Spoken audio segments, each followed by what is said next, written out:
तो दोस्तों स्वागत है आप सभी का आपके अपने YouTube चैनल प्राइम प्रभाकर पे। दोस्तों आज की इस वीडियो में हम देखेंगे तत्भव एवं तत्सम शब्दों को। और ये आपके इलाहाबाद हाईकोर्ट के ग्रुप सी डी एग्ज़ाम के तहत हिंदी के तहत हम देख रहे हैं।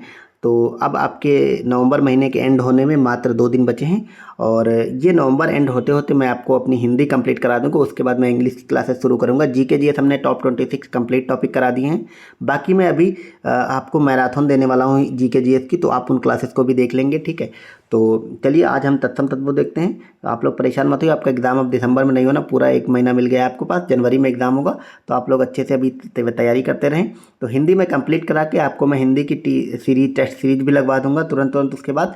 और उसके साथ साथ हम इंग्लिश की भी क्लासेस शुरू कर देंगे, तो देर नहीं होगी, आप लोग परेशान मत होएं। ठीक है, तो तत्सम शब्दों, आज हम कुछ शब्दों को देखेंगे, उनके तत्भव और तत्भम देखेंगे जहाँ से आपके एग्जाम में क्वेश्चन बनते हैं। ठीक है, बाकी मैंने तत्सम तत्भव की एक ट्रिक बनाई थी। ठीक है, खुद की ट्रिक बनाई थी, तो वहाँ पे आप एग्जाम में ना पहचान पाएंगे कौन से तत्भव तत्सम कैसे होते हैं। उसको मैं इसमें नहीं पढ़ाऊंगा, वो इसलिए नहीं पढ़ाऊंगा क्योंकि वो ऑलरेडी वीडियो मेरी अपने चैनल पे अपलोडेड है। ठीक है, क्योंकि पिछले साल मतलब आर को जो पेपर हुआ था, आर पेपर के टाइम मैंने वो ट्रिक पढ़ाई थी। तो वो छोटा सा वीडियो 7-8 मिनट का, वो आप वीडियो देख लेंगे जा करके। तो वो वीडियो से आप पहले मतलब ट्रिक देख लेंगे तत्सम सबूत। पहले ये वाली वीडियो देखिए, कंप्लीट आप चीज़ों को पढ़िए और उसमें जाकर के फिर आप ट्रिक देखिए और फिर आप उसको इस पर अप्लाई करिए। वो वीडियोज़ आपको कहीं ढूंढने नहीं जानी, मैं लिंक डिस्क्रिप्शन में लगा दूंगा उसका, तो आप लोग वो 7-8 मिनट की वीडियो ज़रूर देख लीजिएगा। ठीक है, तो आज हम मतलब तत्सम तत्व शब्दों को देख लेते हैं। ठीक है, तत्सम आपको पता है क्या होते हैं? तत् प्लस सम मतलब कि उसके समान। आधुनिक भारतीय भाषाओं में प्रयुक्त ऐसे शब्द जिनको संस्कृत से बिना कोई रूप बदले ले लिया गया है। ठीक है, तो तत्सम का सिंपल सा मतलब होता है, तत्सम मतलब वो शब्द होते हैं जो संस्कृत वाले वर्ड होते हैं, क्लिष्ट हिंदी वाले वर्ड होते हैं, और ये हिंदी से संस्कृत में मतलब संस्कृत से हिंदी में ज्यों के त्यों ले लिए गए। जैसे दंत, धर्म, नृत्य, अब इसी को नाचना, दंत को दांत, ऐसे मतलब बोल दें अगर, तो ये सब हो जाएंगे तत्भव। सिंपल सा आप समझे, जो संस्कृत वाले वर्ड होते हैं वो तत्सम होते हैं, तत्भव उसका हिंदी का बिगड़ा हुआ रूप होता है। ठीक है, अब तत्भव क्या होता है? संस्कृत के वे शब्द जो प्राकृत, अपभ्रंश, पुरानी हिंदी आदि से गुजरने के कारण आज परिवर्तित नाम मिलते वह तत्भव कहलाते हैं। जैसे धीरज, धुआं, दांत, नीम, ये सब तत्भव होते हैं। ठीक है, अब ये कैसे पहचाने जाते हैं अलग अलग, मैंने आपको बता दिया संस्कृत हिंदी से, हालांकि आप पहचान लेंगे। ठीक है, लेकिन उसकी कुछ ट्रिक होती है, वो मैंने ऑलरेडी उस वीडियो में बता रखी, तो उसका लिंक मिल जाएगा, तो इस वीडियो को तुरंत बाद आप उसको भी देखें। बाकी आपके एग्जाम में क्वेश्चन जो आते हैं वो वहाँ से नहीं आते हैं, लेकिन वो पहचानने के लिए ज़रूरी है। आपके एग्जाम में क्वेश्चन सिर्फ इतना आएगा, ऐसे पूछेगा कि निर्वाह का तत्भव क्या है या निवाह क्या तत्सम क्या है, तो तत्सम तत्भव वर्ड पूछे जाते हैं। हालांकि मैंने इसमें इतने एग्जाम्पल ले लिए हैं, आप अगर सिर्फ इतना कर लेंगे तो आपका इससे बाहर क्वेश्चन नहीं आएगा। बाकी आप लोग मेरा टेलीग्राम ज्वाइन ही कर लें। मैं क्या करूँगा, कुछ होते हैं जो थोड़ा अपवाद टाइप के होते हैं, जो पकड़ में नहीं आते हैं, वो सब मैं मतलब मुझे जैसे ही मिलते जाता है मैं उस पर ऑलरेडी अपलोड करते हुए जाता हूँ, तो वहाँ से आप लोग का भी रिवीजन होता रहेगा। ठीक है, अब हम चलिए इन तत्सम तत्भव शब्दों को देखते हैं। तो आभीर एक तत्सम शब्द है, इसका तत्भव होता है अहेर। ठीक है, नयन, नयन अपने आप में तत्सम है और इसका तत्भव होता है नयन। तो नेह जो है तत्भव है, इसका तत्सम होता है स्नेह। पहले हम तत्भव पढ़ेंगे और उसका तत्सम देखेंगे। पंथ का होता है पथ, पूष का होता है ये पौष। ठीक है, तो एक चीज़ मैं मतलब मैंने उसी ट्रिक में बताया है, ये सब चीज़ें बता रखी है ऑलरेडी। जो ये वाला सा होता है ये हमेशा तत्भव में आता है, ये वाला सा और ये वाला जो सा है ये दोनों तत्सम में यूज होते हैं। तो जहाँ पे भी ये सा है तो तत्भव हो जाएगा। 15 नहीं पंचदश होता है, ये आपको पता ही है कि संस्कृत में आ गया। पका नहीं होता पक्क होता है, प्रगट नहीं होता प्रकट होता है, दोहिता नहीं होता बल्कि दौहित्र होता है। ठीक है, तो एक चीज़ ये भी बता दूं, जहाँ पे ये वाला त्र आएगा तो वहाँ पे हमेशा तत्सम शब्द होता है, आप याद रखेंगे। तो यही सब ट्रिक्स मैंने उसमें बताई है। अब यहाँ पे जो जो आता जा रहा है वो मैं आपको बताते जा रहा हूँ। ये वाला ता जब आएगा, ठीक है, तो आप याद रखेंगे ये तत्भव होता है, और ये त्र जो आता है ये होता है आपका तत्सम। ठीक है, कुछ अब अन्य देख लेते हैं। निवाह का होता है निर्वाह, नव का होता है नव, नव नव वाह। ठीक है, एक चीज़ मैं आपको बता दूं, जैसे जहाँ पे भी बड़ाऊ की मतलब बड़ा ओ की मात्रा, ये वाली मात्रा ऊपर लगी होती है, तो हमेशा क्या होता है तत्भव होता है। ठीक है, मैं ऑलरेडी आपको ट्रिक बताते हुए इसी में चल रहा हूँ। ठीक है, और ये जब हटती है मात्रा तो हमेशा वाह के रूप में बनती है। ठीक है, ये वाह वाला, और जहाँ पे भी वाह आ जाएगी वो हमेशा आप याद रखेंगे तत्सम होता है। ठीक है, जैसे यहाँ पे नव का होता है नव, इसी तरह एक वर्ड आता है जौ। ठीक है, जौ आपको पता है क्या होता है। अब जौ का क्या बनता है, जव बनता है। ठीक है, जौ का मतलब जौ नहीं वहाँ बल्कि यौ बनता है, या, क्योंकि यहाँ पे जा भी बदल जाता है। ठीक है, तो ये भी याद रखेंगे आप। तो ये वाली मात्रा हट के वाह के रूप में बदलती है और वो फिर तत्सम बन जाता है। ठीक है, पक्ष का होता है पक्ष। एक ट्रिक और यहाँ पे भी बन गई, मैं आपको भी बताता हूँ, इसको साफ कर लेता हूँ।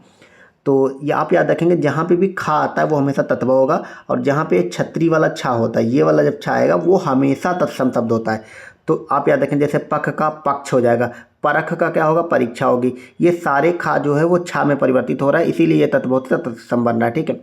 पूरब का क्या होता है, पूर्व होता है। पंछी का क्या होता है, पंछी होता है। आपने देखा ये या वाला छा है, ये किस में बदल गया, ये वाले छा में। ठीक है, तो ये क्या हो गया, तत्सम। इसी तरह पाटी का क्या है, पट्टिका होता है। बनिया का वणिक होता है, ये सब आप रट लेंगे। बनिया को वणिक कहते हैं, बांझ को बंध्या कहते हैं, ये आप याद रखेंगे।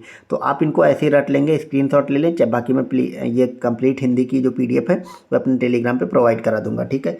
अब यहाँ पे जितनी सारी मैंने लिया है इनको आप देख लेंगे, इससे बाहर आपके एग्जाम में क्वेश्चन नहीं बनेगा। ठीक है। तो हम एक शुरुआत कोने से स्टार्ट करते हैं। बहू का बनता है वधू। ठीक है। एक चीज़ और आप याद रखेंगे, मैं ट्रिक सारी बताते चल रहा हूँ। बा जो है वो तत्व आएगा, जहाँ कभी भी बा मिल जाए इस तरह का तो हमेशा तत्व होगा, और वाज अगर आ जाए तो वो क्या हो जाता है, वो तत्सम होता है। ठीक है। बहन को भगनी बोलते हैं, रीता को रिक्त कहते हैं, लुहार को लौहकार कहते हैं, लखन को लक्ष्मण कहते हैं, सौत को सपत्नी कहते हैं। ठीक है।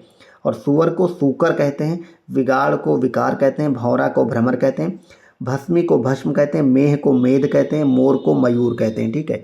नाक को कहते हैं नासिका, नाक को क्या कहते हैं, नासिका कहते हैं। भैंस को महिषी कहते हैं, ये आप याद रखेंगे, थोड़ा ये अलग टाइप के होते हैं। भैंस को मैसी। रीछ को रिक्ष कहते हैं। ठीक है। रीछ को रिक्ष, ऋ और छा वाला छा। ठीक है। सीख को शिक्षा कहते हैं, हिय को हृदय कहते हैं, वचन को वचन, मैंने अभी बताया था बा और बा वाला। सांप को सर्प कहते हैं, अक्षर को ये वाला फिर छा आ जाएगा, अक्षर को अक्षर, और अक्षत को अक्षत, ये मतलब आपको पता है जहाँ पे ये वाला छा आएगा ये बदल करके ये वाला छा हो जाता है। ठीक है। 18 को अष्टादश, आंवला को आमलक, ये सब आप रट लेंगे, 2-4 बार देखेंगे याद हो जाएगा। ऊसर को ऊसर, अब इसमें ये वाला सा था, मैंने बताया था ये वाला सा हमेशा तत्व होता है, ये वाले सा में बदलता है या फिर ये वाले सा में, तो वो तत्सम हो जाता है। ठीक है। तो ये ऊसर का ऊसर होगा। कपूत का कुपुत्र, और केवट का होता है केवर्त, ये चीज़ें आप रट लेंगे। खेत का हो जाएगा आपका क्षेत्र। ठीक है। खेत का क्या होगा, क्षेत्र। खेत, अब ये खा मैंने आपको बताया था, खा भी इस वाले छा में बदलता है। ठीक है। तो खेत का क्षेत्र। गधा का गर्दभ, गेहूं का गोधूम, गोबर का गोमय, घी का धृत, चौपाया का चतुष्पद, छेंद का छिद्र, जनेऊ का होता है यज्ञोपवीत, यज्ञोपवीत संस्कार आप सबने सुना होगा होता है। जवाई का जमाता होता है। ठीक है। नींद का निद्रा, पलंग का पर्यक, और पंगत का पंक्ति, पाहन का पाषाण, और पत्ता का पत्र। तो ये वाला ता जो है ये भी इस वाले त्रा में बदल जाता है। ठीक है।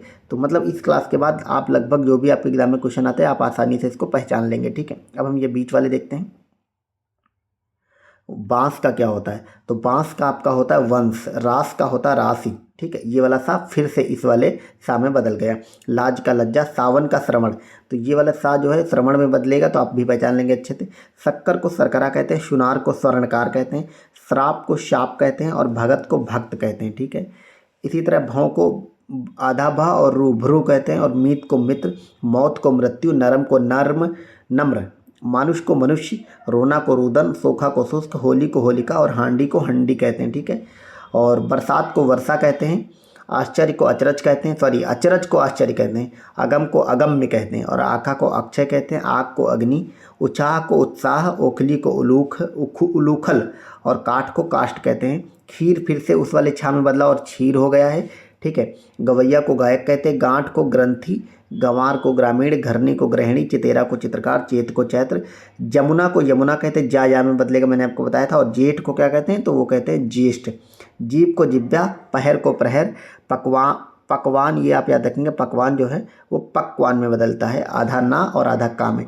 परछाई को प्रतीक्षाया, और फागुन को फाल्गुन, और ब्याह को विवाह कहते हैं। तो ये आप सबको पता ही होगा, बाकी आप रिवीजन करते रहें। ठीक है। यहाँ पे कुछ वर्ड हैं, इनको देख लेते हैं। और तो बारात को वर यात्रा कहते हैं, बाघ को व्याघ्र कहते हैं, भिखारी को भिक्षुक, भादों को भाद्रपद, लोहा को लौह, लोमड़ी को लोमशा। ठीक है। ये लोमशा कहते हैं। इन सब चीज़ों को मतलब जैसे जो पकड़ में आते हैं उनको मत ध्यान दिया करिए, पर जो थोड़ा सा अलग होते हैं उनको रट लिया करिए। ससुर को ससुर, अमीय को अमृत, अनगिनत को अनगणित को अगणित, और अंधेरा को अंधकार, अमावस को अमावस्या, अंगूठा को अंगुष्ठ, आज को अद्य, आलस को आलस्य, इतवार को आदित्यवार कहते हैं। ठीक है। और ईंट को कहते हैं इष्टिका, ये आप याद रखेंगे, ये पकड़ में नहीं आते हैं। ईंट को क्या कहते हैं, ईंट को कहते हैं इष्टिका। उल्लू को उलूक, कुत्ता को कुक्कुर, कपूर को कर्पूर, इसी तरह कपड़े को करपट कहते हैं। गुसाई को गोस्वामी, गांव को ग्राम, घर को गृह, घाम को कहते हैं गर्मी और छति को कहते हैं छति। ये वाला छा बस बदलता है इसमें, ठीक है। फिर अगला है हमारा छीण। हाँ, छीण को कहते हैं छीण, भूखा को बुभुक्षिक, मक्खी को मक्षिका, लौंग को लवंग, सतसई को सप्तसती, सांवला को श्यामल, बहू को वधु, आंचल को अंचल, अर्पण को अर्पण, आसरा को आश्रय, आधा को अर्ध, इमली को अम्लिका, ईख को इक्षु और ऊंचा को कहते हैं उच्च, इकट्ठा को कहते हैं एकत्र होना, कपड़ा को करपट, कबूतर को कपोत, गेंद को कहते हैं गोंदुक, आप याद रखें कहीं पे कंदुक भी लिखा होता है। ग्वाला को गोपालक कहते हैं, घड़ी को घटिका, 24 को चतुर्विश, छाँ को छाया और खत्री को छत्री कहते हैं। तो हमने जितनों आपको ये करा दिए ना, जितने सारे आपके एग्जाम में जो मैंने PYQs वगैरह देखे हैं, इससे बाहर आता भी नहीं। यही सारे वर्ड आप बार बार देखते रहें तो आ जाएगा। बाकी कुछ और जो मतलब अपवाद वाले हो लग सकते हैं मुझे, तो उन सब की एक अलग से मतलब एक थोड़ा छोटा सा पिक बना के इतनी दूर में आ जाएंगी, वो मैं अपने टेलीग्राम पे डाल दूंगा, आप सब वहाँ से देख सकते हैं। बाकी इसकी ट्रिक वाला लिंक मैंने डिस्क्रिप्शन में लगा दिया, वो वीडियो भी देख लें। बहुत लंबा नहीं, 7-8 मिनट का ये वीडियो में हमारा 10 मिनट में कंप्लीट हो गया। बाकी आप लोग इसको बार बार रिवीजन करते हैं, टेलीग्राम से जुड़ जाएँ। जो नए लोग नहीं जुड़े हैं उस पर मैं ये सब PDF वगैरह दे दूंगा, ठीक है। मिलते हैं हिंदी के अगले वीडियो में, जल्दी से वीडियो प्रोवाइड करा के इस महीने के अंत तक, मतलब 1-2 दिन में उसको कंप्लीट करा के इंग्लिश को हम शुरुआत कर देंगे, ठीक है। बाकी GK GS भी देखते रहें आप लोग और अपनी तैयारी करते रहें, प्रैक्टिस वगैरह करते रहें। मिलते हैं अगले वीडियो में। Thank you so much, bye bye.